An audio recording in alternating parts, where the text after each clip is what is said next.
Então vamos por partes. Primeiramente, eu quero compartilhar com vocês que para que a gente possa reter o conteúdo na nossa memória, nós precisamos aplicar metodologias. Estudar não é simplesmente ler, não é simplesmente ouvir, nem simplesmente fazer, né? Fazer por fazer. Não é, envolve todo um mecanismo. Então, como nós podemos aprimorar o processo de aprendizagem e utilizar um método adequado? Eu sempre compartilho aqui com vocês ferramentas, né? Eu já compartilhei que a ferramenta que ajuda a gente a guardar na memória são ferramentas que fazem com que a gente exercite o nosso cérebro, né? Que a gente faça realmente os resumos e que a gente monte os nossos flashcards, os nossos mapas mentais. Não adianta a gente pegar um mapa mental pronto, um flashcard de alguém. Não é possível que a gente aprenda através desses pequenos recursos. Então, primeiramente, você precisa escolher o que você vai estudar. Então, o conteúdo que você vai estudar depende do que você tem de objetivo. Então, por exemplo, estava de férias, já tem um tempo, né, que eu comecei a fazer a leitura desse livro. Então, é importante quando a gente pega um livro para ler, a gente entender o motivo porque a gente está pegando essa leitura, a gente saber que através dessa leitura a gente vai encontrar muitos outros caminhos. Então, muitas vezes a gente vai parar a leitura para fazer uma pesquisa. Então, a gente não precisa ter pressa para fazer uma leitura. Essa leitura aqui, que eu me enganei, pensei que era uma leitura para deleite, para ativar minha fé. Na verdade, foi um livro muito difícil de ler, porque como ele coloca muitas reflexões, é um livro cansativo, sabe? Que não deixa a gente ler ele simplesmente sem parar. Muitas vezes eu tive que parar esse livro. Então, vamos dizer assim, que fosse outro tipo de livro, como eu faria o resumo dele? 2. Escolhido o tema, então você vai começar por capítulos. Cada capítulo que você começa a ler, cada coisa que você encontra que você acha interessante, pode grifar, né? Então, tenha livros que você possa grifar. Ou você tenha um caderno que você possa anotar as coisas que você grifou, já que o livro talvez não seja seu. Então, se você grifar o livro, que ele é seu, você vai precisar voltar nele depois para fazer algumas anotações, palavras-chave que te ajude a se lembrar daquilo que você grifou. Esse livro, por exemplo, até o capítulo 6, basicamente o assunto dele é falar da diferença entre o naturalista e o sobrenaturalista. Quer dizer que tem dois tipos de pessoas. As pessoas naturalistas, elas são aquelas mais cientificistas, que só creem nas coisas concretas, que se pode fazer experimentos. E as sobrenaturalistas crê no sobre. Então, nesse livro aqui, que se chama Milagres, do C.S. Lewis, ele primeiramente mostra que, isso eu tô falando do capítulo 1 até o 6. Por quê? Porque basicamente ele fica reforçando e batendo nessa tecla com vários argumentos. Então, o resumo não quer dizer que você pode dispensar essa leitura só porque eu tô falando superficialmente a respeito dele. Então, é bom a gente entender que a gente precisa saber o que a gente é. Se a gente é naturalista, cientificista ou a gente é sobrenaturalista.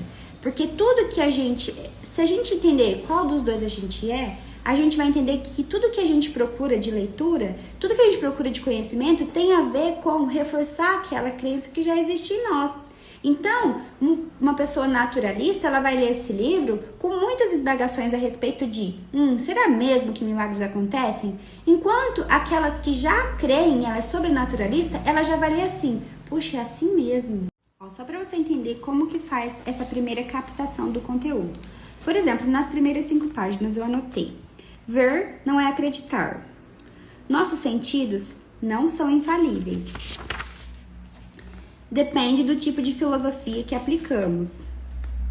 Se os milagres são possíveis, mas imensamente improváveis, apenas as evidências demonstrativas de acordo com a matemática nos convencerão, e como a história nunca fornece esse grau de evidência para acontecimento algum, a história nunca pode nos convencer de que ocorreu ou não um milagre.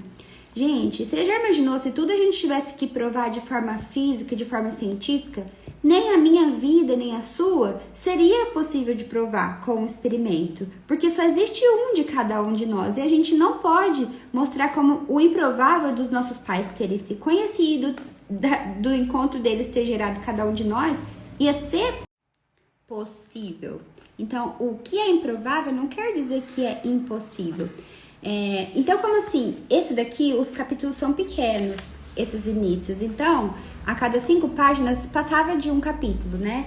E aí, por isso que eu fiz até o capítulo 6 as anotações e organizei a primeira ideia, que é a respeito de entender se você é um naturalista ou um sobrenaturalista, porque o que você procura aqui vai reforçar a sua crença de qualquer forma, porque a gente é tendencioso. Então a gente precisa ler com abertura de coração, né? E daí tirar as nossas próprias conclusões. Por isso que a gente pode ler qualquer tipo de livro sem ficar com medo de ser convencido disso ou daquilo. Porque no fundo é importante a gente ler coisas que são diferentes daquilo que a gente acredita. Se você não acredita em milagres, leia milagres. Se você acredita em milagres, leia milagres. Agora se ligue na segunda dica, estudantes. A segunda dica é, então, como otimizar o conteúdo? Se a gente já leu um capítulo inteiro, esse livro, por exemplo, o capítulo era curto, eu li os primeiros 6 capítulos para fazer a primeira parte, que era captar o conteúdo que eu, de repente, vou demorar para voltar nele. Então, eu li os primeiros 6 capítulos e passei uns dias refletindo e deixei esse livro para lá.